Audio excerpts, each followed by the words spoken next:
왜 나는 안 닮아가니? 이런 얘기입니다. 너 그처럼 나한테 되게 친한 척하면서 나하고 여러 가지 많이 한 것처럼 친한 척 보는데 근데 왜 내가 하는 말은 안 듣니? 이렇게 얘기하고 있는 거죠. 자, 그러니까 우리나라 말이 훨씬 좋아요. 말을 듣다라는 말에서 우리가 말을 듣다라는 말을 할 때는 한국말에서는 그냥 귀로 듣는 것뿐만 아니라 이 녀석은 참 말을 참 잘 들어요 라고 하면 부모가 어떤 말을 지시를 하거나 이야기를 하거나 가르쳐주면 이 아이가, 이 자녀가 그 말을 순종하고 거기에 잘 따른다는 표현으로 말을 참 잘 들어요 이렇게 표현하잖아요. 그렇죠? 우리의 자녀들은 다 말을 잘 듣는 자녀들이죠. 믿기 어렵겠지만.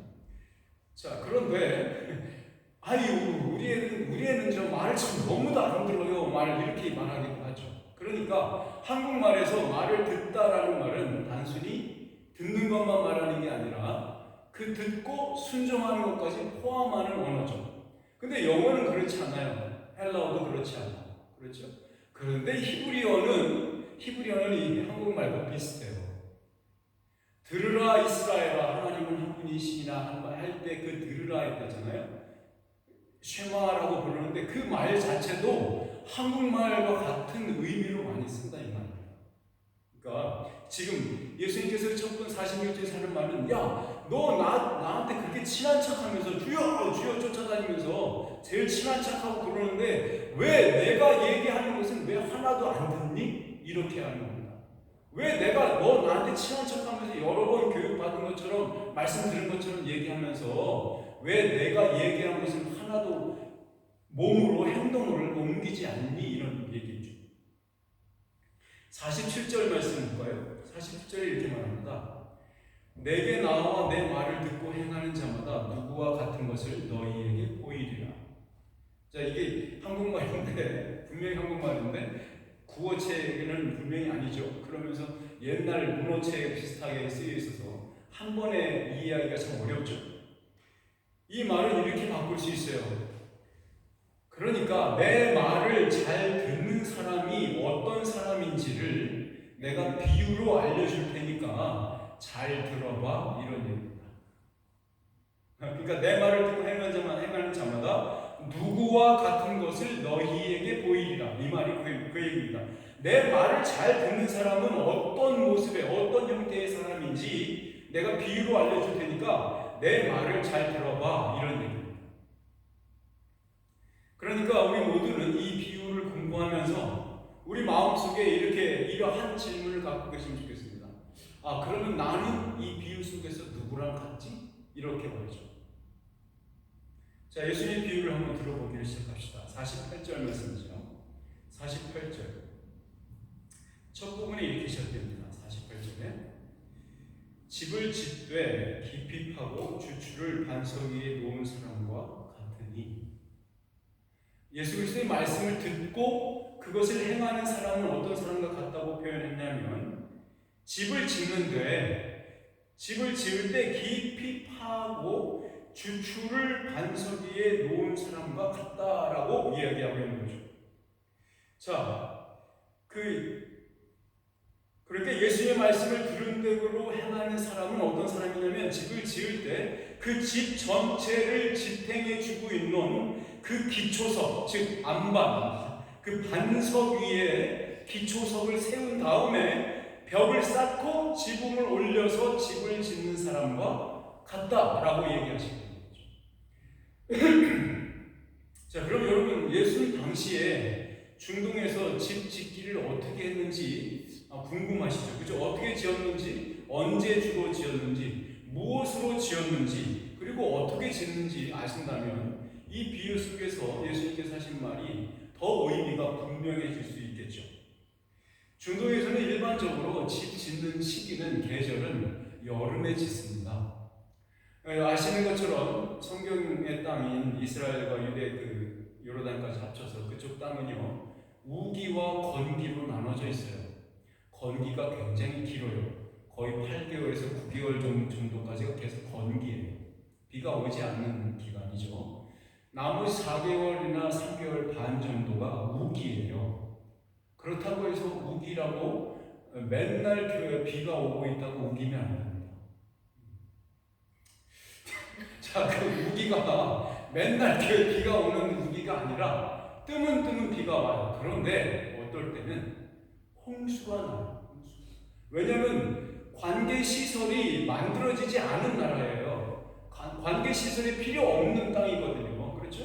비가 안 오는 땅이니까 거의. 그러니까 관계시설, 상수도 하수도가 크거나 굉장히 크게 매설돼가지고 큰 물이 왔다 갔다 해도 문제가 되지 않는 그런 땅들이 그런 나라가 아니라 그럴 필요가 없기 때문에 만들어지지 않는 거야. 그러니까 갑자기 홍수가 나고 비가 많이 내리면 홍수처럼 그냥 물이 그냥 휩쓸려 나가는 거예요. 그러니까 물줄기가 확 생겨버려요. 없던 물줄기가 생기는 거예요. 그거를 거기에서는 뭐라고 표현하냐면 와디라고 표현해요. 와디라는 말 들어보셨죠? 그 와디람 들어보셨어요? 와디람? 요르단에 가면 맨 밑에 지역에 와디람이라고 와디룸이라고 부르는 데가 있어요. 그 와디람은 여러분 아시는 것처럼 그 성배, 인디아나 존스 성배 찍고 막 그 트랜스포머 찍고 뭐 혹성 탈출 찍고 이런데 그런 곳이에요. 거기가. 자, 그런 곳에 비가 내리면요 물줄기가 생기는 거야. 강이 생기는 거야. 강이 생기면 어떤 일이 벌어질지 아십니까? 그 광야와 사막이 꽃이 피어요. 실제로. 그러니까 이사야 선지자가 계속 얘기해요. 사막에 강이 흘러 넘치라고 노래했던 거 있잖아요. 사막에 강이 넘쳐 흐르리라 이런 거 있잖아요. 그것은 진짜예요. 꿈이 아니라 진짜 홍수가 나고 그렇게 물길이 만들어지면 꽃이 핀다니까요. 사막에. 실제로 있는 일이야. 지금도 있는 일이고 발생할 수 있는 일이야. 그러니까 예수님 시대 때 집을 지을 때 바로 이런 형태, 이런 기후 속에서 집을 지었어요. 그래서 여름에만 집을 지었어요. 겨울에는 집 안 지었단 말이야. 왜냐하면 겨울에는 물이 가끔 비가 오기도 하고 눈도 쌓이기도 하거든요. 그러면 땅이 어떻게 될까? 비가 와요. 그러면 땅이 어떻게 되죠? 그 땅이 약간 그래도 딱딱했던 땅이 어떻게 돼버려요? 진흙처럼 질퍽질퍽해져요. 그래서 지반 자체가 약해져요. 그러니까 겨울에는 집을 잘 안 져요. 여름에 짓거든요. 왜? 겨울에 춥거든. 오랫동안 일을 하지 못해. 그러니까 여름에 집을 지어요. 그런데 여름에 집을 지을 때 문제가 있어요. 뭐가 문제냐면 사람들이 자기 집을 지으려고 하는 사람이 한둘이겠어요. 여러 사람이 있을 거 아니에요. 그죠?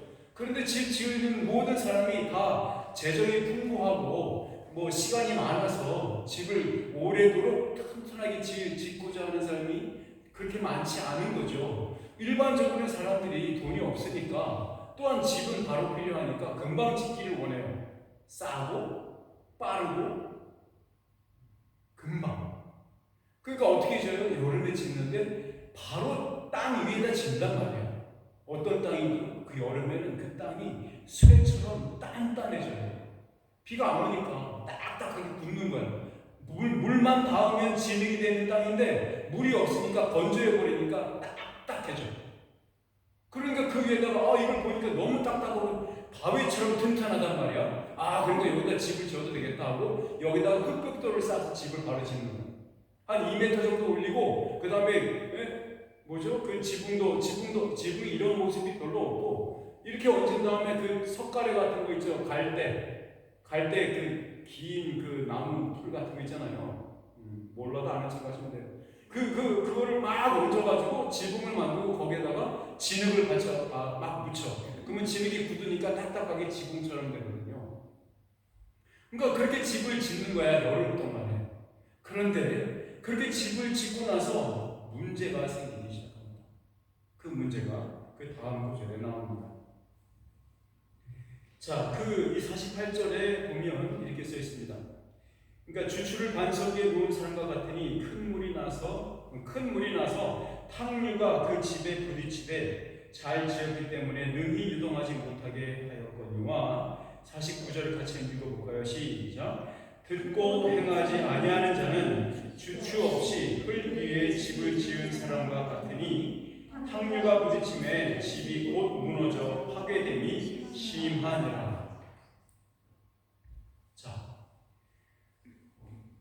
지금 우리가 지금 분명히 잘 봐야 하는 것은 두 사람의 건축자가 나오고 있고, 한 사람은 땅을 파지 않고 그 땅 위에다가 바로 여름에 바로 벽을 세우는 것이고, 또 다른 한 사람은 여름에 지음에도, 여름에 땅 파는 것은 엄청 어렵습니다. 딱딱해지니까 고개이질을 한참 해도 한 30cm 못 파요. 하루 종일 파도. 그러니까 요즘은 지금 그러니까 이 예수님의 비유를 지금 우리가 집 짓는 거 보는 것처럼 이해하시면 안 돼요.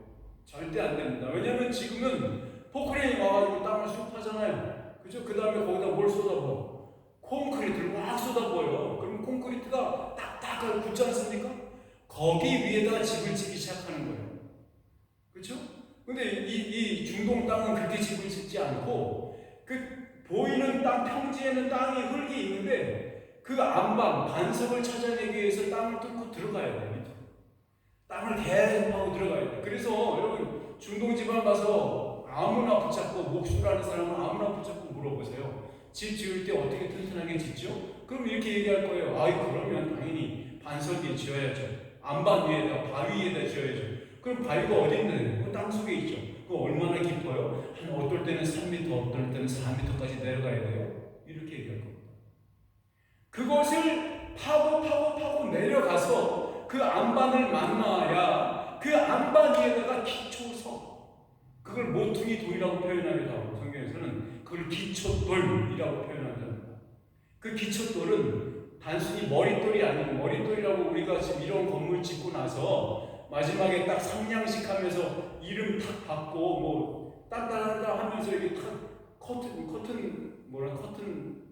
컷이라고 하나요? 이러면서 딱 이러면서 이렇게 하잖아요. 따따따 하면서 사람들 앞에 막 광고하고 그러잖아. 그러면서 머릿돌 판을 이렇게 세우잖아요. 그래서 이게 누가 얼마 냈고 누가 지었고 이런 거. 그게 머릿돌이 아니고, 지금 주춧돌 말하는 것은 바위 위에 제일 기본이 기초가 되는 첫째 돌을 말하는 거예요. 첫째 돌. 기본이 되는 첫째 돌이라서 이것이 왜 기본이 된다는 말은 무슨 말이냐면, 이 돌의 높이가 벽을 어떻게 짓느냐, 그리고 그 벽의 기둥을 어떻게 세우느냐를 모든 것을 결정하는 거예요. 그것을 기초돌이라고 말합니다. 그 기초돌을 그 땅을 파고 들어가서 그 안방, 반석 위에 세워야 그 집이 튼튼하다 이 말입니다. 자, 그런데 예수님께서 이 말씀을 하시는 이유는 굉장히 의미가 깊습니다. 많은 사람들은 이 방법을 사용하지 않고, 아까 말씀드린 대로 싸고 빠르고 쉽게 지으려고 했죠. 그런데 여러분과 저가 우리가 믿음의 집을 지을 때 어떻게 지어야 하는 것이냐라는 것을 예수님께서 비교로 얘기해 주시는 것이 이 비유의 목적입니다. 우리가 믿음의 집을 이 인생 속에서 짓고 있어요. 각자의 집이 있습니다. 각자의 믿음의 집을 짓거든요. 그 믿음의 집을 지을 때 우리가 어떻게 지어야 하느냐 말입니다. 혹시 예수님께서 말씀하신 이 방법이 아닌 다른 방법으로 짓는다면 어떤 일이 벌어진다고 예수님께서 말씀하셨습니까? 마지막 날, 심판날에 불타거나 홍수에 떠내려가거나 아무것도 남기지 않는 아주 부끄러운 집이 된다, 이렇게 된다 얘기하시죠. 49절에는 이렇게 표현되어 있잖아요. 그것이 그런 어떤 일이 벌어지냐, 듣고 행하지 아니하는 자는 주추 없이 흙 위에 집 지은 사람과 같으니 탕류가 부딪힘에 집이 곧 무너져 파괴됨이 심하니.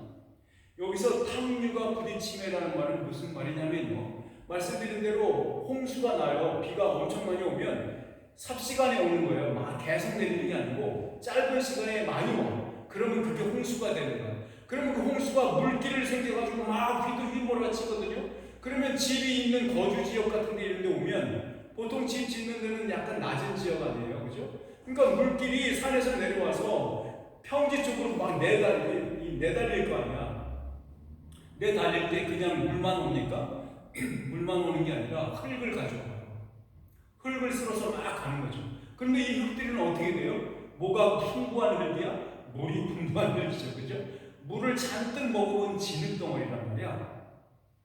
이 진흙덩어리가 내려오다가 그 흙 위에 집 지은 그 벽에 탁탁 부딪히잖아, 물이. 그러면서 그 흙이 거기에 탁 붙는 거예요. 그러면서 쌓여지는 거예요. 벽 위에. 벽으로 좀 더 이렇게 쌓아져 높아져. 어떤 일이 생길까요? 이 벽은 뭘로 지었어요? 흙으로 지었어요. 흙벽돌이야. 그러면 흙벽돌이 딱딱한 흙벽돌이 물 묻은 흙 지능이 옆에 붙어 있으니까 어떻게 돼버려? 물렁물렁해지는 거예요. 그러면 이거를 벽이 받치고 있었던 지붕의 무게라든가 이 벽 자체의 무게라 그리고 벽이 이렇게 트위스트 돼요.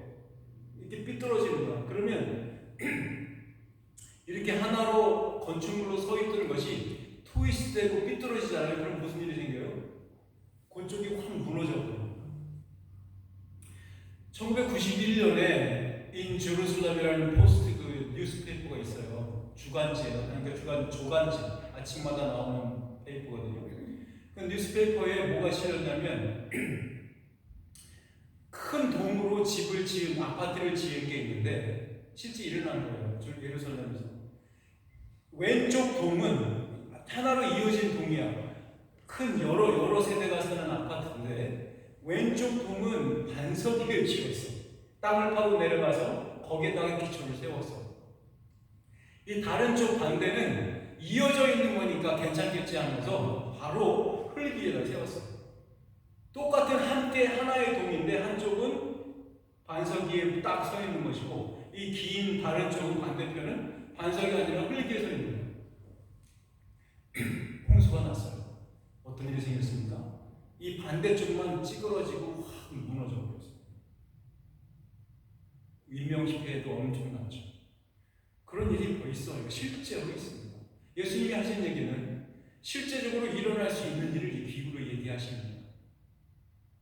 자, 그런데 예수님께서 이 이야기를 가져오시는 것이 왜 이야기를 가져왔는가? 이 이야기가 역사적인 사실을 바탕으로 근거로 했기 때문에 너무도 중요한 이야기가 됩니다. 우리 이사야서에 있는 말씀 한번 찾아가 볼까요? 이사야서 28장에 있는 내용입니다. 이사야서 28장 한번 찾아보죠. 이사야서 28장 14절부터요. 18절까지만 한번 찾아서 같이 읽겠습니다. 페이지 수로 998페이지 정도 제 성경에는 그렇습니다. 이사야서 28장 14절에서 18절 우리 한 절씩 교독하여 읽겠습니다. 이러므로 예루살렘에서 이 백성을 다스리는 너희 오만한 자여 여호와의 말씀을 들을지어다. 너희가 말하기를 우리는 사방과 언약하였고 수월과 노력하였은즉 넘치는 재앙이 밀려올지라도 우리에게 지치지 못하니 우리는 거짓을 우리의 피난처로 삼았고 허위 아래에 우리를 숨겼습니다 하는도다. 그러므로 주 여호와께서 이같이 이르시되 보라 내가 한 돌을 시온에 두어 기초를 삼았노니 곧 시험한 돌이요 귀하고 견고한 기초돌이라. 그것을 믿는 이는 다급하게 되지 아니하리로다. 나는 정의를 측량할 주로 삼고 공의를 저울 주로 삼으니 우박이 거짓의 피난처를 소탕하며 물이 그 숨는 곳에 넘칠 것인지. 함께 있습니다. 너희가 사망과 더불어 세운 언약이 패하며 스올과 더불어 맺은 언약이 서지 못하여 넘치는 재앙이 밀려올 때에 너희가 그것에게 밟힘을 당할 것이라. 자, 예수님께서 이 두 건축자의 비유 예수님께서 창작해서 만들어내신 겁니다. 이 만들어내실 때 어떤 것을 근거로 하며 어떤 역사적 사실을 가지고 오셨냐면 바로 이 사건입니다. 자, 지금 읽은 말씀은 조금 설명을 해드리면 이런 겁니다. 이스라엘 백성이 원래 이집트하고 굉장히 친해가지고 이집트하고 군사 동맹을 맺었습니다. 이 군사 동맹이라는 말은 무슨 말인지 아시죠? 한쪽 나라가 군사 동맹을 맺은 나라끼리는 한쪽 나라가 전쟁이 시작되거나 전쟁이 발발이 되면 아주 자동적으로 다른 쪽 나라도 동맹을 맺은 나라들은 그 군사를 보내서 전쟁에 자동적으로 참여하는 겁니다. 한미 동맹이 그런 거예요. 한미 동맹이 바로 전쟁이 일어나면 바로 오토매티컬리 참여하는 것이 동맹입니다. 이스라엘 백성들이 누구와 언약을 갖고 있어요? 계약을 갖고 있었냐면 이집트입니다. 애국과 언약을 맺고 있었어요. 근데 오늘 읽어봤더니 지금 읽은 얘기에서는 이집트라는 애국이라는 단어가 안 나오고 대신에 뭐가 나왔냐면 스올, 그리고 죽음, 사망 이렇게 나왔습니다. 자, 왜냐하면 이집트는 고대 사회에서 죽음에 꽂힌 나라로 다 알고 있었어요. 알려져 있어요. 죽음에 꽂힌 나라. 그래서 그 이집트 그러면 그냥 그 나라가 죽었다는 의미가 아니라 그 나라가 그냥 죽음이라는 말로 대표되는 나라예요. 그래서 모든 행사나 모든 관념이나 개념의 모든 것들이 다 무엇을 향해서 있냐면 죽음을 향해서 있어요. 그래서 미이라도 만드는 것이고요. 그래서 피라미드도 세우고, 그래서 피라미드 안에 온통 다 그 쐐기문자가 뭐죠? 상용문자 같은 걸 쫙 써놓고 그 상용문자의 내용들은 다 뭐예요? 어떻게 죽음의 강을 건너가서 영생을 얻고 그 다음에 어떻게 미이라 이렇게 해가지고 어떻게 이런 거예요. 다 그런 거예요. 그러니까 이집트의 닉네임은 죽음이었어요. 그래서 지금 그대로 죽음인과 사망과 언약하였고 스월과 맹약하였다는 말은 무슨 말이에요? 네, 이집트와 군사동맹을 맺었다는 얘기입니다. 자, 그런데 이사야 선지자가 하나님으로부터 받은 계시는 어떤 내용이었냐면 아시리아라는 나라가 북방에 있어요. 아시리아라는 나라, 지금의 다마스커스 그 위에 있는 나라예요. 그리고 하나안 땅까지 다 먹었던 나라예요. 그 아시리아가 침범을 해올 거다라는 얘기입니다. 이것이 언제 때 얘기냐면 BC 730년 정도예요. 그러니까 예수님이 오시기 전에 730년 전 정도예요. 그러니까 그때에 아시리아가 침범을 할 것을, 공격해 올 것을 하나님께서 이사야한테 알려준 거예요. 계시로 이미 알려줬어요. 빨리 이거를 알려줘서 나의 백성들로 하여금 뭐하라? 회개하라. 이렇게 말하죠. 이집트하고 그 매여서 그렇다는 얘기는 단지 그것만 의미하는 게 아니고요. 우상 숭배를 말하는 겁니다. 이집트와 모든 트레이드를 다 하고 있죠. 매매를 다 하면서 그들의 문물과 그 모든 것들을 다 가지고 오죠. 하나님을 섬기는 나라에서 무엇을 같이 섬기고 있다는 얘기입니까? 이집트의 신들을 같이 섬기고 있다는 얘기입니다. 하나님께서는 돌아서기를 원했습니다. 그래서 이사야 선지자를 통해서 빨리 가서 이 사실을 전해라 라고 해서 알려준 게 바로 이 말씀이에요. 그 말씀은 뭐냐면 아시리아의 침범이 예수님의 이 두 번째의 비유에서는 무엇을 표현됩니까? 폭풍, 탕류가 나매, 홍수가 나매로 먹을 수 있는 거예요. 위험이 닥쳐온다 이 얘기입니다. 이사야 선지자를 통해서 예수님의 버전으로 이사야 선지자의 이야기를 바꾸면 이런 겁니다. 기초돌을 놓지 않고 안반 위에 기초돌을 놓지 않는 사람의 집, 그것은 여기서 뭐라고 표현되어 있냐면 저기 보시죠. 15절에 이렇게 표현되어 있습니다. 우리는 거짓을 우리의 피난처로 삼았고 허위 아래에 우리를 숨겼으며. 자, 그리고 17절 후반절에 보면 우박이 거짓의 피난처를 소탕하여 물이 숨는 곳에 넘칠 것이죠. 뭐라고 표현되어 있습니까? 거짓의 피난처, 허위의 피난처, 가짜 피난처라는 얘기입니다. 쓸모없는 피난처라는 얘기입니다. 그 집을 짓는다는 거야. 주춧돌이에 집을 짓지 않으면 그런 집을 짓고 있는 거다라는 얘기입니다. 그러니까 우리가 잘 살펴보셔야 돼요. 나는 어떤 사람인가? 나는 어떤 집을 짓고 있는 사람인가? 스스로에게 물어보셔야 돼요. 내가 정말 예수 그리스도라는 기초돌, 모퉁이 돌에 이 기초돌 위에 서가고 있는 집이냐 아니냐 말이죠. 내 마음대로 믿음의 집을 지어가고 있음에도 난 값싼 거 필요해. 빨리 뭔가 하고 싶어. 기다리지 못하겠어.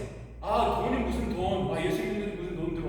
믿음의 집을 짓는데 돈 듭니다. 값싸지 않아요. 돈이 들어갑니다. 오랜 동안 노동을 해야 하는 것이 믿음의 집입니다. 사랑하는 여러분, 믿음을 하나님으로부터 우리가 선물로 받은 것은 분명한 사실이고 그것으로부터 우리 믿음의 여정은 시작되는 것입니다. 그런데 그 집을 지어가는 것은 성령님과 함께 지어갈 때 시간이 필요합니다.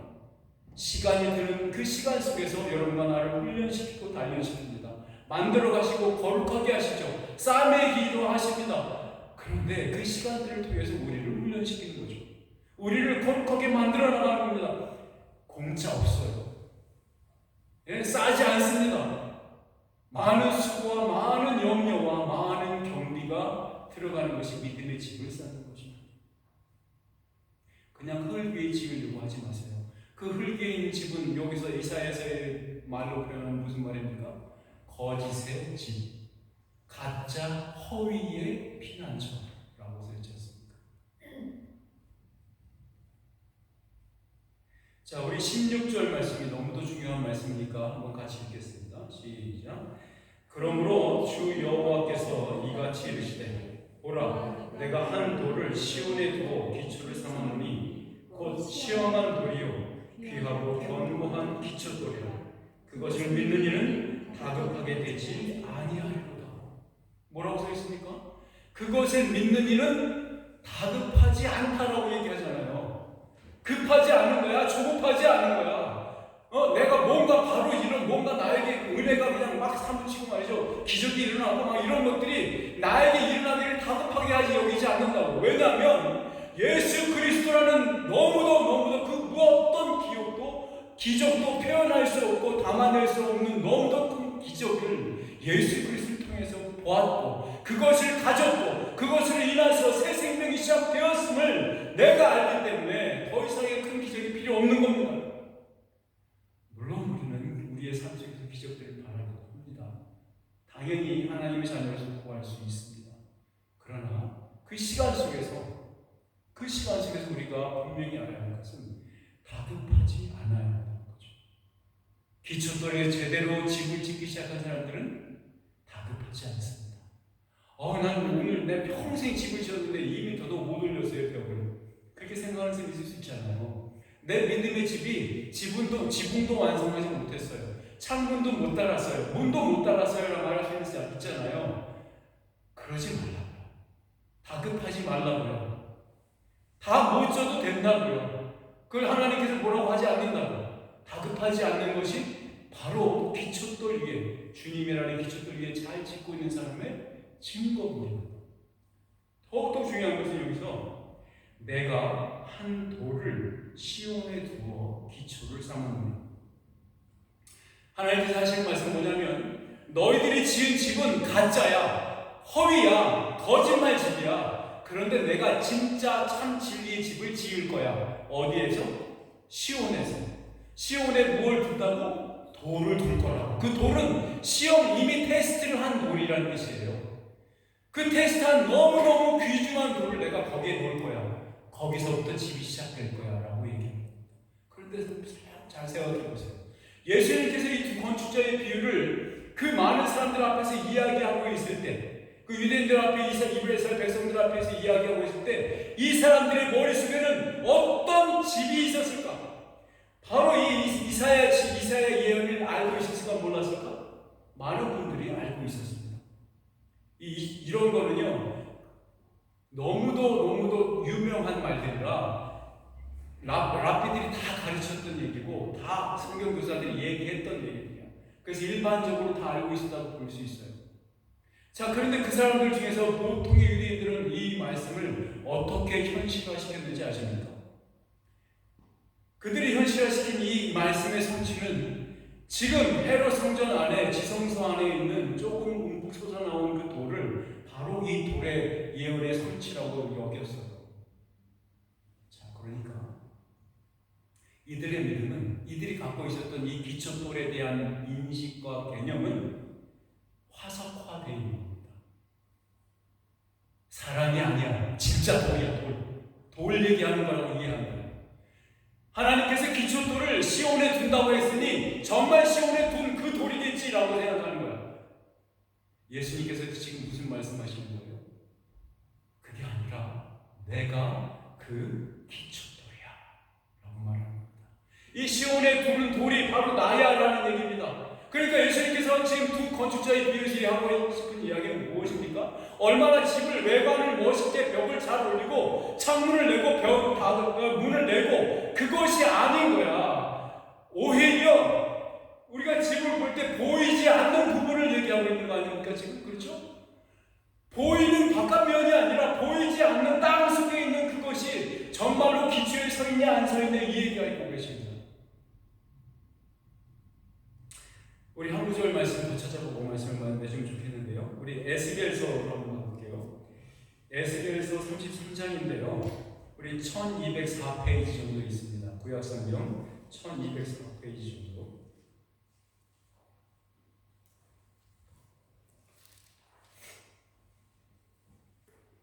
자, 에스겔서 33장 우리 30절부터 33절이니까요. 우리 그 말씀 우리 한 절씩 한 절씩 기록해 드리겠습니다. 시작. 인자야, 내 민족이 담 곁에서와 진문에서 너에게 대하여 말하며 각각 형제와 더불어 말하여 이르기를 자, 가서 여호와께로부터 무슨 말씀이 나오는가 들어보자 하고 백성이 모이는 것 같이 내게 나오며 내 백성처럼 내 앞에 앉아서 네 말을 들으나 그대로 행하지 아니하니 이는 그 입으로는 사랑을 나타내고 마음으로는 이익을 따르느라. 그들은 네가 고운 음성으로 사랑의 노래를 하며 음악을 잘하는 자같이 여겼나니 네 말을 듣고도 행하지 아니하거니와 그 말이 응하리니 응할 때에는 그들이 한 선지자가 자기 가운데에 있었음을 알리라. 네. 자, 여기서 보십시오. 되게 예수님하고 친한 척하면서 예수님한테 주여 주여 하면서 나왔는데 그 사람들이 예수님 말씀을 듣고 행하지 않았다고 예수님께서 얘기하고 있죠. 그런 사람은 흙 위에 집을 지는 사람과 같다고 표현했잖아요. 근데 왜 예수님께서 이 말씀을 통해서 이 에스겔의 이야기를 가지고 오면서 비유를 만들 때 무엇을 얘기하고 싶은 것일까요? 왜 예수님 말씀을 듣고도 행하지 않다고 에스겔 선지자의 말을 통해서 얘기하고 있는 걸까요? 뭐라고 써있습니까? 31절입니다. 백성이 모이는 것 같이 내게 나오며 내 백성처럼 네 앞에 앉아서 너의 말을 들으나 그대로 행하지 아니하니 이는 그 입으로는 사랑을 나타내어도 마음으로는 이익을 따르느라. 마음이 콩밭에 가는 겁니다. 자, 이 말은 너무도 무서운 얘기입니다. 저와 여러분이 신앙생활 아무리 오래 한다 해도 이게 뭔가가 이게 만들어지는 이야기가 아니에요. 그 말 무슨 말이냐면 입으로는 사랑을 나타내는 입으로만 사랑을 나타내는 믿음이 있다는 겁니다. 그런 모습이.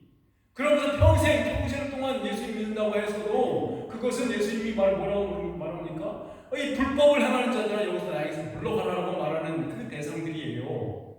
근데 그 대상들이 왜 그렇게 얘기했냐고요? 왜 말씀을 듣고 행하지 않는다고? 마음으로는 이익을 따르라.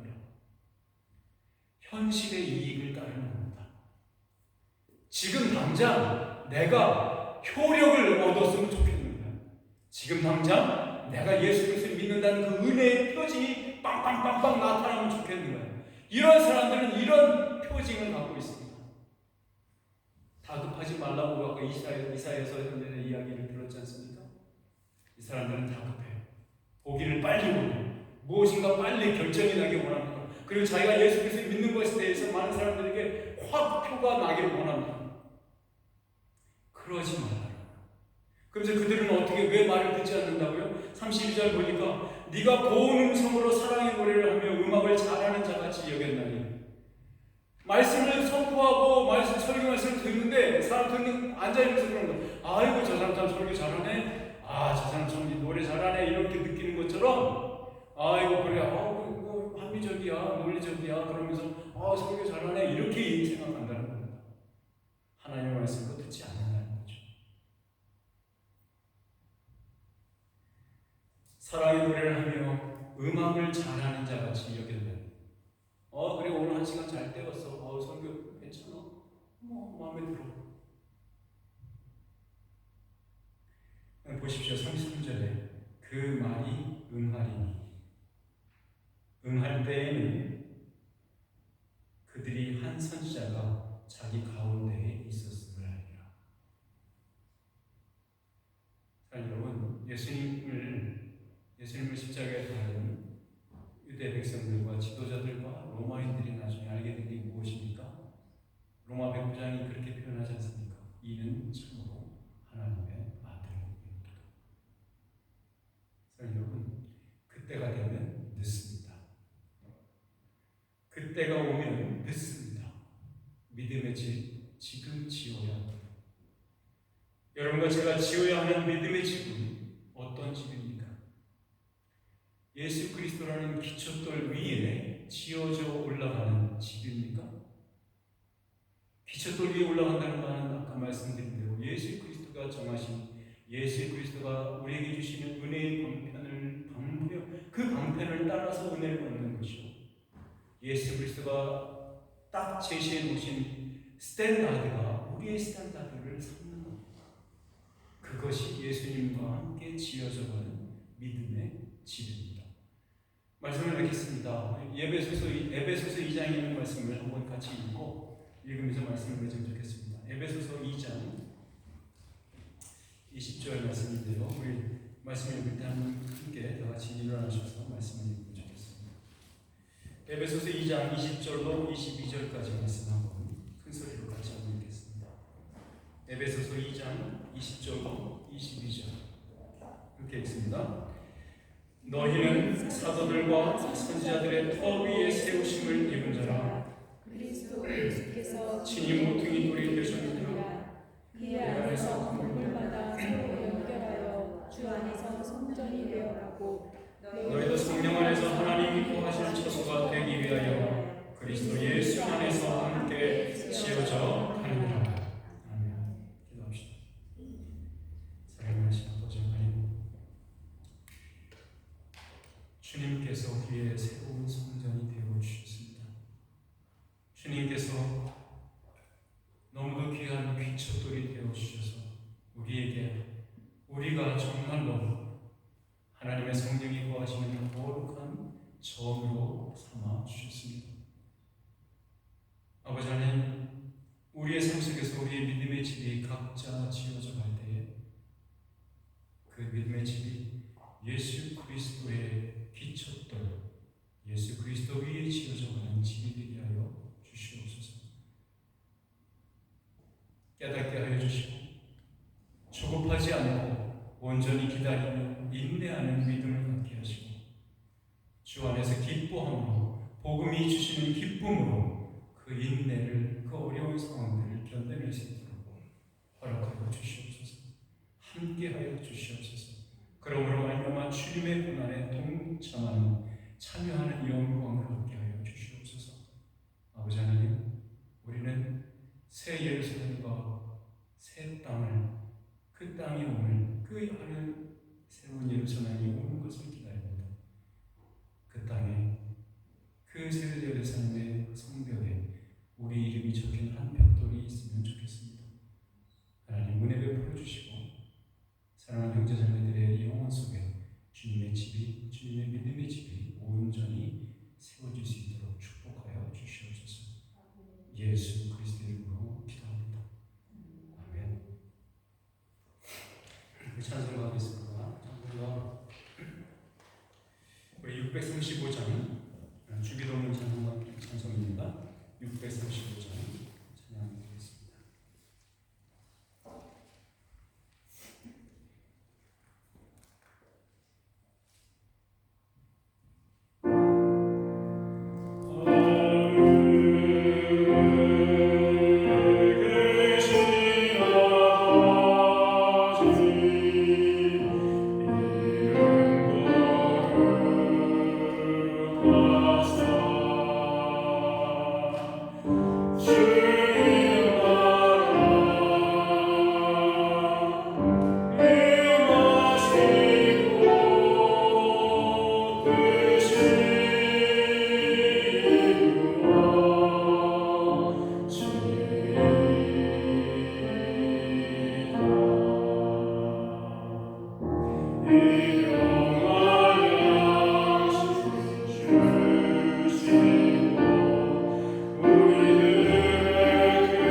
주의 사랑이 전파되게 하시고 주의 크심이 알려지게 하시며 주의 사랑과 인자하심이 들려 옮겨지게 도와주시옵소서.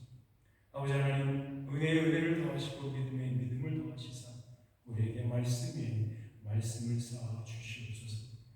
아버지 하나님, 힘든 가정들이 있음을 주님께서 아시오니 그 가정마다 은혜 베푸시고 보살피시고 격려하시는 성령을 통하여서 주신 것, 저들이 견뎌내며 이겨낼 수 있도록, 지날 수 있도록 아버지 힘을 주시고 능력을 주시고 조급함이 아니라 온전히 기다리는 인내의 믿음을 저들에게 허락하시사 이 시간을 이겨낼 수 있도록 허락하여 주시옵소서. 공부하는 친구들이 있고 그들에게 지혜가 필요함을 주님께서 아시니 함께하여 주시옵소서. 지혜를 허락하여 주시고 일자리를 찾는 자들에게 일자리를 주시고 병 나음을 얻는 자들을 구하는 자들에게 하나님의 손이 그 병자의 환부를 낫게 하시고 치료받는 은혜를 있게 하여 주시옵소서. 이제는 우리 주 예수 그리스도의 은혜와 하나님 아버지의 크신 사랑과 성령 하나님의 함께 하시는 그 교통하심이 이제 예수 그리스도라는 기초돌 위에 믿음의 집을 짓고자 하는